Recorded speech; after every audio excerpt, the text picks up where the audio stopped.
नमस्कार, नमस्कार, स्वागत है आपका फेडरल देश में। मैं हूँ नीलू व्यास। बिहार विधान परिषद के सदन में मुख्यमंत्री नीतीश कुमार के एक बयान के बाद राजनीतिक माहौल काफी गर्मा गया है। मुख्यमंत्री द्वारा पूर्व सीएम राबड़ी देवी को लड़की कहकर संबोधित किए जाने पर विपक्ष ने कड़ी आपत्ति जताई। राजद सहित विपक्षी दलों ने इस टिप्पणी को अमर्यादित, असंसदीय और महिलाओं का अपमान बताया।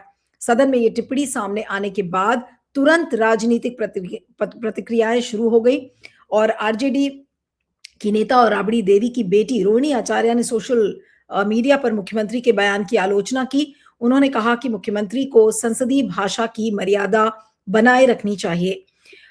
सदन में नीतीश कुमार की टिप्पणी के बाद अब ये बड़ा विवाद खड़ा हो गया है। रोहिणी आचार्य ने लिखा कि मुख्यमंत्री की आदत बन चुकी है कि वो सदन और सार्वजनिक मंचों पर संसदीय मर्यादा लांघते हैं। उन्होंने आरोप लगाया कि खासकर महिलाओं के संदर्भ में मुख्यमंत्री कई बार अमर्यादित भाषा का प्रयोग कर चुके हैं। उन्होंने ये भी कहा कि जब मुख्यमंत्री के पास तर्क और तथ्य कम पड़ जाते हैं तब वो भाषा की सीमा पार कर जाते हैं। रोहिणी आचार्य ने ये भी दावा किया कि मुख्यमंत्री के पिछले वर्षों के बयानों से महिलाओं के प्रति उनकी मानसिक और वैचारिक कुंठा झलकती है। उन्होंने कहा कि महिला सम्मान पर मुख्यमंत्री की बातें केवल राजनीतिक और चुनावी दिखावा है। रोहिणी आचार्य इस मुद्दे पर पूर्व उप मुख्यमंत्री और राजद नेता तेजस्वी यादव ने भी तीखी प्रतिक्रिया दी। तेजस्वी यादव ने सोशल मीडिया पोस्ट में मुख्यमंत्री के बयान को महिलाओं के प्रति संकीर्ण सोच का प्रतीक बताया। उन्होंने कहा कि डिमेंशिया और एल्जाइमर का दुष्प्रभाव बढ़ने पर शख्स मानसिक रूप से विक्षिप्त अवस्था में चला जाता है, जहां सिर्फ उसके स्वास्थ्य लाभ की कामना की जा सकती है। तेजस्वी यादव ने सवाल उठाया कि प्रदेश की प्रथम महिला मुख्यमंत्री को लड़की कहकर संबोधित करने वाले मुख्यमंत्री के बारे में क्या कहा जाए। उन्होंने आरोप लगाया कि मुख्यमंत्री बार-बार महिलाओं के प्रति नकारात्मक और दोषपूर्ण सोच का प्रदर्शन करते हैं। तेजस्वी यादव ने इसको लेकर हमला किया और विपक्ष के बयान जो भी सामने आ रहे हैं वो यही कह रहे हैं कि ये बहुत अपमानजनक बात है। लेकिन क्या वाकई में नीतीश कुमार मेंटली इस समय क्या बीमार हैं? और यही हालत आपको याद होगा कि उनकी जो उड़ीसा के मुख्यमंत्री थे नवीन पटनायक, उनके बारे में भी यही कहा जाता था। लेकिन अब क्या नीतीश कुमार को कोई हटाने का प्रयास क्या बीजेपी नहीं कर रही है या एनडीए नहीं कर रहा है? इस सब के बारे में हम चर्चा करेंगे। हमारे साथ दीपक कोचगवे जी, वरिष्ठ पत्रकार, पॉलिटिकल कमेंटेटर हैं। आपका स्वागत है। और गगन गौरव, राजनीतिक विश्लेषक हमारे साथ हैं। आपका भी स्वागत है। दीपक जी से शुरू करूंगी कि दीपक जी, ये विवाद क्या है? क्या वाकई में नीतीश कुमार की तबीयत अब इस तरह से खराब हो गई है कि वो जो भी बोलते हैं तो उनको होश नहीं रहता, वो क्या बोलते हैं? देखिए, ऐसा है कि जिस तरह से ये बात इन दिनों पूरे बिहार में फैली हुई है, जो विधान परिषद में जिस तरह से उन्होंने नेता प्रतिपक्ष राबड़ी देवी के बारे में कमेंट किया और जिस तरह से उन्होंने कहा कि वो लड़की है, लड़की का शब्द का प्रयोग किया और वो क्या जानती है। तो कहने का ये मतलब है कि इस तरह की घटनाएं आजकल आपको देख ली, इस तरह की घटनाएं एक दो और हो गई है पार्लियामेंट में। विधानसभा में नीतीश जी से उन्होंने महिलाओं पर जो टिप्पणी की थी, वो टिप्पणी को अभी तक लोग याद करते हैं। आखिर नीतीश कुमार इतने बहुमत से जीत कर आ रहे हैं और नीतीश कुमार एक जिसको कहते हैं कि किंग मेकर है बिहार पॉलिटिक्स के। तो इस तरह की बातें करना, और कहीं न कहीं ये लगता है कि नीतीश कुमार कभी न कभी भटक जाते हैं। कभी राज्यपाल का पैर छू लेते हैं, कभी प्रधानमंत्री के हाथ पकड़ लेते हैं। ये सारी बातें 2 वर्षों से चलती आ रही है, 2-3 वर्षों से। और आपने देखा होगा कि इनके बारे में आज नहीं, जब महागठबंधन में नीतीश कुमार से, तो चाहे वो सम्राट चौधरी हो, चाहे वो बीजेपी का कोई नेता हो, चाहे अन्य हो, वो क्या कहता था, चिराग पासवान, जीतन राम मांझी की दिमागी हालत खराब हो गई है नीतीश जी को। ये पहले से चलता आ रहा है और अब ये बदस्तूर जारी है। अब तेजस्वी यादव कहने लगे, उस समय तेजस्वी यादव डिफेंड करते थे, जब उनके साथ थे तो वो डिफेंड करते थे। आज उनके साथ जब हुआ है तो वो भी इस बातों को, उस बीमारी का जिक्र करते हैं। कहीं न कहीं नीतीश कुमार के स्वास्थ्य को लेकर, और मैं ये समझता हूँ कि जब भी इस मुद्दे पर अटैक होता है तो आप देखेंगे सम्राट चौधरी उनके बगल में बैठे होते हैं, मगर वो कोई जवाब नहीं देते हैं, न डिफेंड करते हैं, कभी-कभी मुस्कुराते हैं।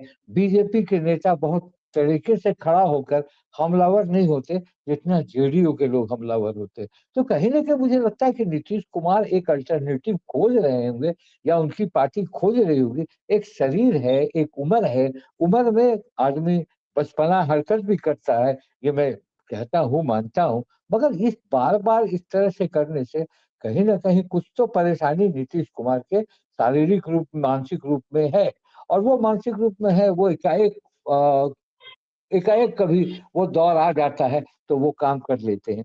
मगर जिस तरह से उन्होंने राबड़ी देवी को कहा, तो राबड़ी देवी नेता प्रतिपक्ष एक्स चीफ मिनिस्टर रही हैं। होता है ना कि जब शरीर कमज़ोर होता है, तो उसपे बहुत सारी बीमारियों का असर होता है। आज लालू परिवार बहुत परेशानियों में है और तो लालू परिवार पे आप अटैक बहुत ज़बरदस्त हो रहा है, चारों तरफ से। तो मैं ये मानता हूँ कि राबड़ी देवी ने भी 1-2 बार नीतीश कुमार के बारे में बहुत टिप्पणी की थी, जिसको को केस उनका डिफॉर्मेशन केस हुआ था, ललन सिंह ने किया था। तो वो भी उन्होंने बहुत कटाक्ष किया और जिस तरह से हमलावर हैं आरजेडी, चाहे उनकी एमएलसी उर्मिला हो, चाहे राबड़ी देवी हो, चाहे सुनील सिंह हो, ये तरह से सदन, एक तो सदन आजकल चाहे वो लोकसभा हो, चाहे वो राज्यसभा हो, चाहे वो विधानसभा हो, चाहे विधान परिषद हो, मूल भावनाओं से भटक चुका और ये मामला जिस तरह का ये मामला पार्लियामेंट में देख ही रही हैं, आप देख रही हैं विधानसभा में ये मामला तूल पकड़ रहा है और इसको लेकर महिलाओं का सम्मान और आत्मसम्मान की बात चल रही है। मुझे लगता है कि नीतीश कुमार को ऐसा नहीं बोलना चाहिए और ये उनके पार्टी के लोग भी समझ रहे होंगे कि भाई वो मुख्यमंत्री ठीक है, उनके पारिवारिक रिश्ते हैं, देवर और भाभी का रिश्ता है, लालू उनके बहुत मित्रवत रहे हैं, उनके पारिवारिक रहे हैं। ये एक अलग मुद्दा हो, कभी-कभी तेजस्वी यादव को भी कहते हो, "बैठो, बैठो, तुम क्या जानता है? तुम पैदा लिया था मेरे सामने, तुम्हारा बाप मेरे साथ काम मेरे समकक्ष है।" तो ये कहीं न कहीं एक उनको भी मन में ये आता है कि ये बच्चा मेरे सामने नेता प्रतिपक्ष हो गया और मैं उनसे क्या बात करूँ? तो ये सवाल है, मगर नीतीश कुमार का जिस तरह का बॉडी लैंग्वेज आ रहा है इन दिनों, मुझे लगता है कि कहीं न कहीं परेशानी तो है और आप देखिए जनता दल यूनाइटेड में लगातार निशांत कुमार को लेकर अल्टरनेटिव की तलाश हो रही है। चाहे वो मनीष वर्मा हो, चाहे वो निशांत हो, तो निशांत कुमार को नीतीश कुमार यानी एक तरह से समझिए कि निशांत को हैंडओवर करने की बात पार्टी के द्वारा की जा रही है। नीतीश कुमार चुप हैं, मगर आज नहीं कल आप बिहार में देखिए रामविलास पासवान ने अपने जीते जी अपने बेटे को राष्ट्रीय अध्यक्ष पार्टी का बना दिया। लालू यादव ने तेजस्वी यादव को बना दिया। उपेंद्र कुशवाहा ने अपने बेटे को बना दिया। तो एक दौर आ रहा है नौजवानों का, यूथ का, एक यूथ की पॉलिटिक्स आने वाली है बिहार में, जो अब तैरने लगी। तो कहीं न कहीं निशांत कुमार पर ज़रूर दबाव बनाएँगे उनके लिए कि भाई निशांत को पॉलिटिक्स में लाइए। क्योंकि देखिए अब उम्र है, उम्र का तकाज़ा है, 74-75 साल के नीतीश कुमार हो गए, लगातार चीफ मिनिस्टर हैं। वो देखिए वोट में तो पछाड़ दे रहे हैं लोगों को। कम से फिर अपने सत्ता में आ जा रहे हैं। जो भी समीकरण हो, जो भी सीक्वेंस हो, जैसा भी हो, बट वो 2010 के चुनाव के आस-पास पहुँच गए थे। मेरा 85 सीट तो आ ही गया था उनको। तो नीतीश कुमार एक आवश्यकता और मैं मुझे लगता है कि बीजेपी मौके की अब तलाश दिखेगी। बीच के बीच देख रही है कि क्योंकि अभी देखिए राज्यसभा का चुनाव है, अभी देखिए बंगाल का चुनाव है।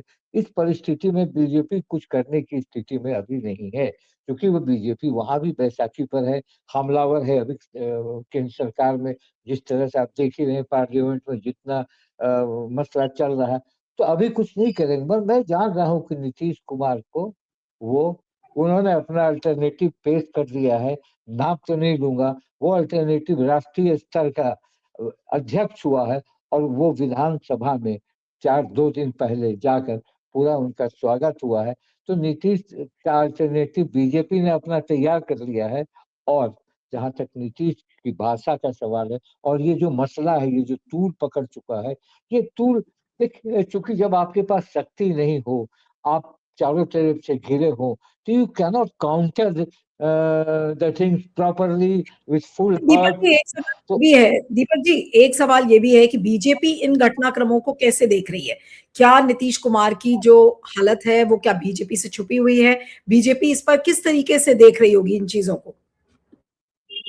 देखिए, बीजेपी के कोई बड़े नेता का बचाव पक्ष में मुझे नहीं लगता है कि अभी तक कोई स्टेटमेंट आया है कि नीतीश ने ऐसे बोल दिया, नहीं उन्होंने ठीक कहा या उन्होंने गलत कहा।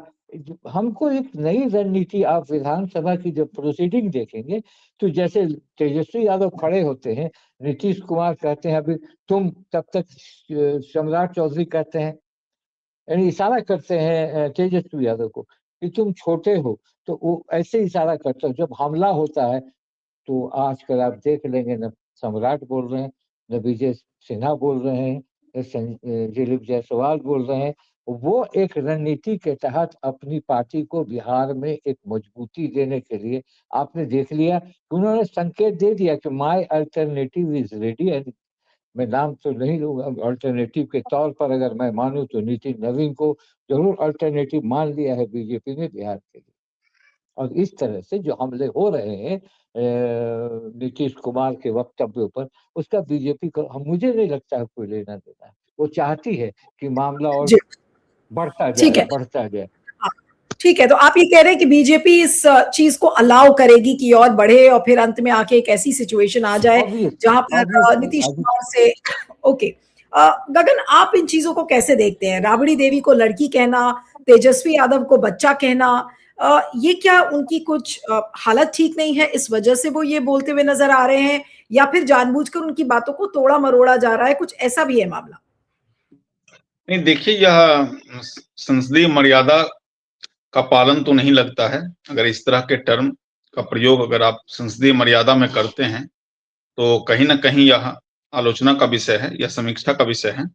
और इसमें कोई संदेह नहीं है कि कुछ न कुछ मुख्यमंत्री जी के साथ उम्रजनित समस्याएँ हैं, जिनके कारण कि जब कभी वो बोलते हैं और ओवर कॉन्फिडेंट जैसा बोलते हैं, तो उसमें उनका जो टंग ऑफ स्लिप है वो होता है।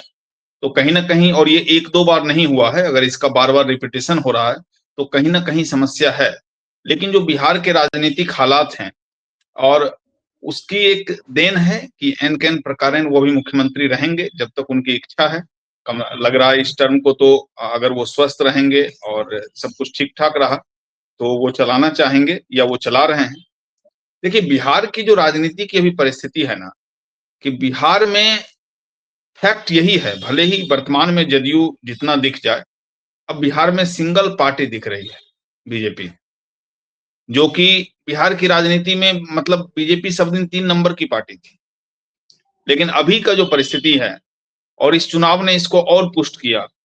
इस चुनाव ने पढ़ाई, कमाई, दवाई का जो विपक्ष का की बात थी, तेजस्वी इसको पिछले कई वर्ष से बोल रहे थे, उसको नकार दिया। प्रशांत किशोर जी लगातार बिहार बदलाव का एक क्रांतिकारी आह्वान कर रहे थे। उनको, हालांकि हम लोगों को अपेक्षा उनका जो देख रहे थे, तो लग रहा था कि यही आसपास, मैं बार-बार कह रहा था 3% के आसपास उनको वोट आ सकती है। लेकिन उनकी अपेक्षा थी कि उनको वो मानते थे। तो अब इस सब परिस्थिति में, और जदयू वन आर्मी पार्टी है, नीतीश कुमार की पार्टी है, नीतीश कुमार अगर नहीं है तो जदयू का कोई महत्व नहीं है।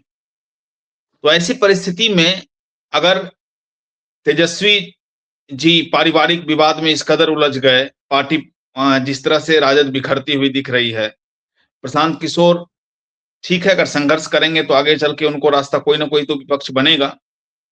और जदयू अगर आफ्टर नीतीश कुमार, चूंकि नीतीश कुमार अपने अंतिम पैर पर हैं, इसमें तो किसी को दो राय नहीं होगी, या कोई नहीं कह सकता है कि 2030 में नीतीश कुमार के नेतृत्व में फिर से जदयू चुनाव लड़ लेगी, या बिल्कुल असंभव सा बात है। तो ऐसी परिस्थिति में जो बिहार की राजनीति है, वो स्नेह स्नेह बीजेपी के हाथ में सिमटती चली जाएगी, जहां से हम लोग इसको देख पा रहे हैं। यहाँ पर विपक्ष से थोड़ा सा मतलब नाउम्मीद उम्मीदी टाइप का लगता है। विपक्ष को जिस तरीके से काम करना चाहिए, जैसे जब सेशन स्टार्ट हुआ तो नेता प्रतिपक्ष थे ही नहीं। इधर एक वीडियो देखा जिसमें वो ड्रंक लग रहे हैं विधानसभा के अंदर। तो इस तरह की जो कुछ चीजें हैं, तो मतलब आश्चर्य लग रहा है कि बिहार की राजनीति किधर जा रही। किस तरफ जा रही है। ना मुख्यमंत्री बहुत सजग हैं, ना नेता प्रतिपक्ष बहुत जिम्मेवार हैं। तो फिर तो वही होगा, ये तो बीजेपी के हाथ की कठपुतली हो जाएगी बिहार की राजनीति।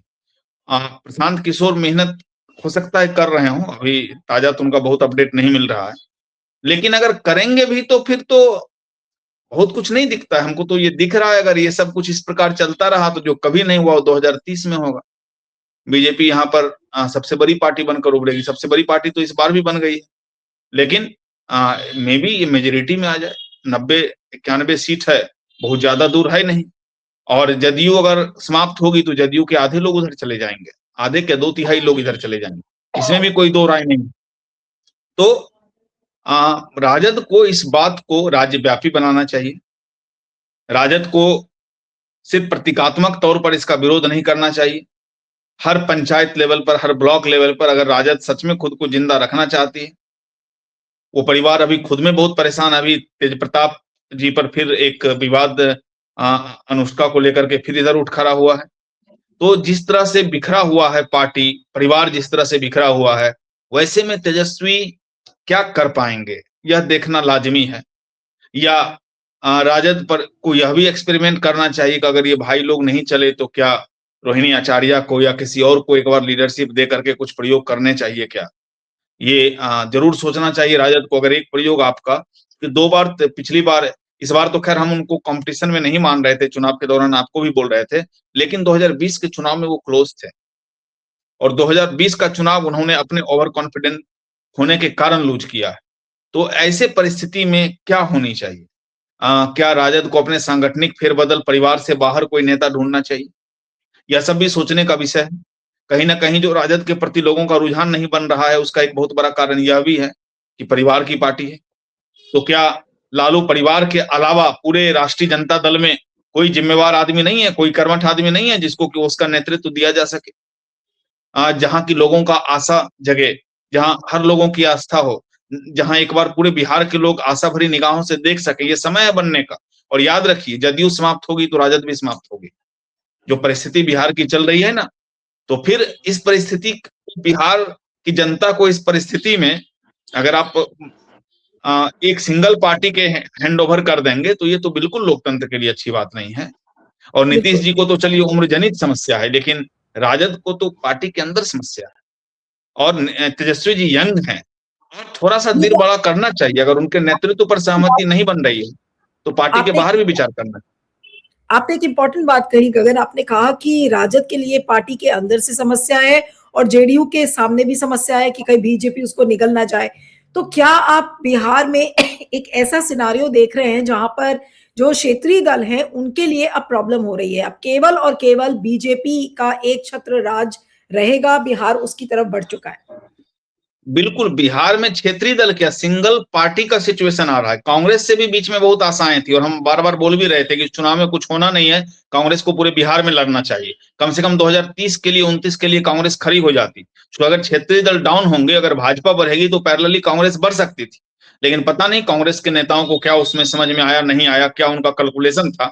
जबकि हम लोग जैसे जो, देखिए, हम लोग न्यूट्रली अपनी बात रखते हैं, हम लोग किसी दल के मोह माया में ना पड़कर जो एक तटस्थ टिप्पणी हो सकती वो करते हैं। तो कांग्रेस को जो हम लोगों की अल्प समझ है उसमें ये था कि इस चुनाव में कुछ होना जाना था नहीं, कांग्रेस को पूरे बिहार में लड़नी चाहिए थी। और पूरे बिहार में लड़कर इसी बहाने से अगर 243 लोग आप लड़ा लेते तो आपको 243 अच्छे कार्यकर्ता तो होते, आपका हर विधानसभा में उपस्थिति तो होता, लोकसभा के लिए आप कमर तो कस सकते, अगली विधानसभा के लिए कमर कस सकते थे, लेकिन आपने नहीं किया।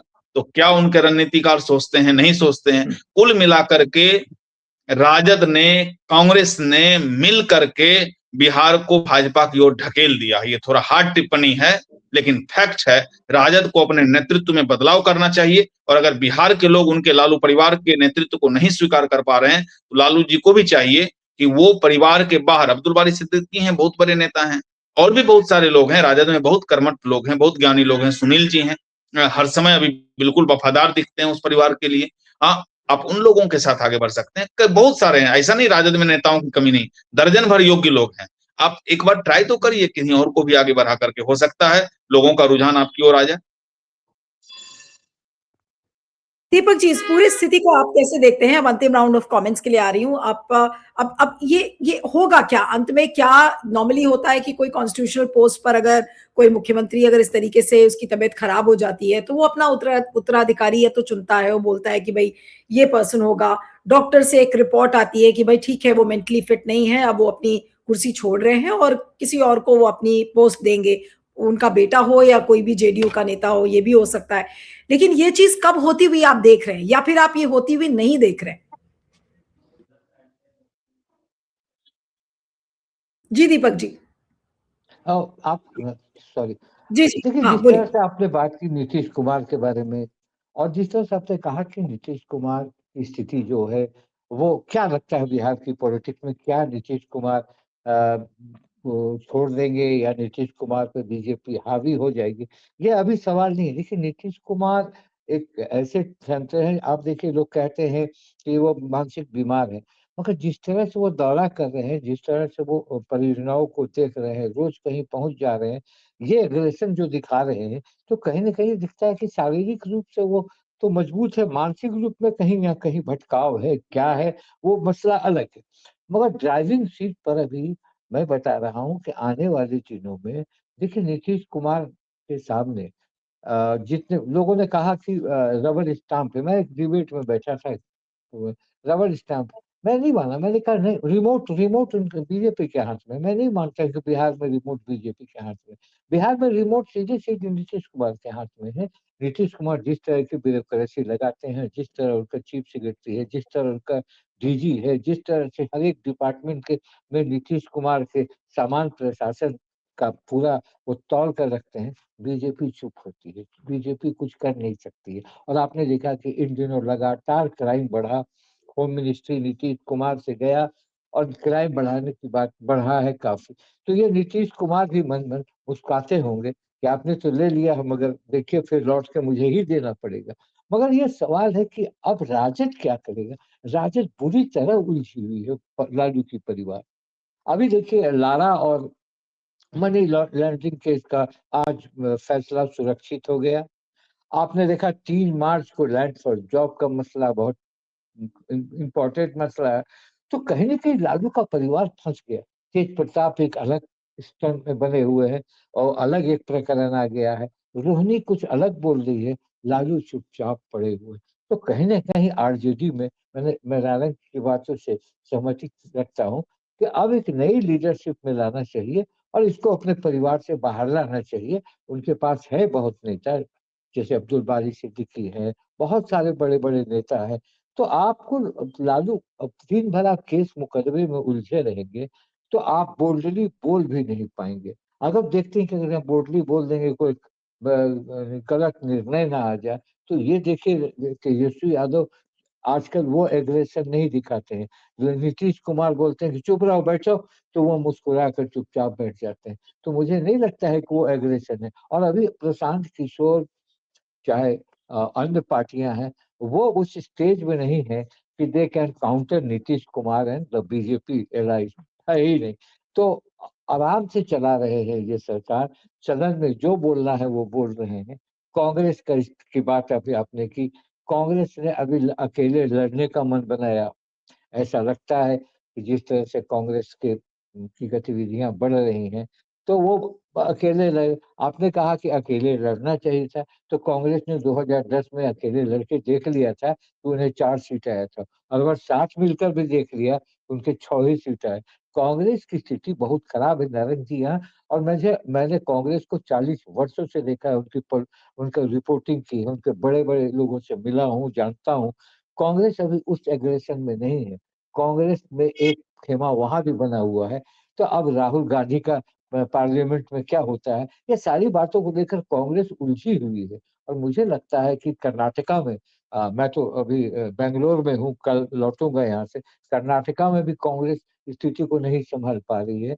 ये जो पूरा और डीके शिव कुमार के बीच एक मामला बहुत तेज़ी से बढ़ा हुआ है। आगे आने में क्या होना है ये देखिए, कांग्रेस बहुत सँभल नहीं रही है। चाहे वो सेंट्रल लीडरशिप हो, चाहे वो हो, जी, कांग्रेस ठीक क्विक है। एक्शन में बिलीव नहीं करती। हाँ, क्या नहीं दीदी वो जी, तो मैं खैर एक बात खाली बताऊं, मैं एक बात बताऊं, कितने दिनों से सचिन पायलट और अशोक गहलोत के बीच चलता रहा, हाँ, कोई नहीं वो सॉल्यूशन नहीं। हाँ, वो एक्चुअली बहुत लंबा फिर डिस्कशन हो जाएगा क्योंकि कांग्रेस के अंदर बहुत सारे कॉन्ट्रडिक्शंस हैं, चाहे वो कर्नाटका हो, चाहे राजस्थान हो, भी बहुत सारी हाँ, प्रॉब्लम्स वो सॉल्व नहीं कर पाए। लेकिन मैं वापस नीतीश कुमार के सवाल पर अंतिम कमेंट आपसे लूंगी। गगन, क्या कहेंगे जो उनकी माली हालत है, और क्या आपको लगता है कि बीजेपी उनसे कभी कहेगी कि अब आप हट जाइए, बहुत ज्यादा अपमान हो रहा है पार्टी का या फिर हमारी गठबंधन का?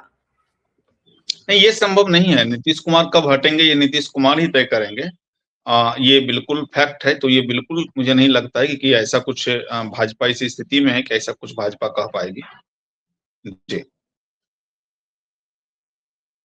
तो देखते हैं नीतीश कुमार का क्या कुछ होता है आगे, और किस तरह से कब तक ये चलेगा, ये जो इंस्टेबिलिटी की एक स्थिति जो उनकी हेल्थ कंडीशन को लेकर है। आप दोनों का बहुत बहुत शुक्रिया, Deepak ji, Gagan, thank you so much for thank you, joining. Thank you. Thank you.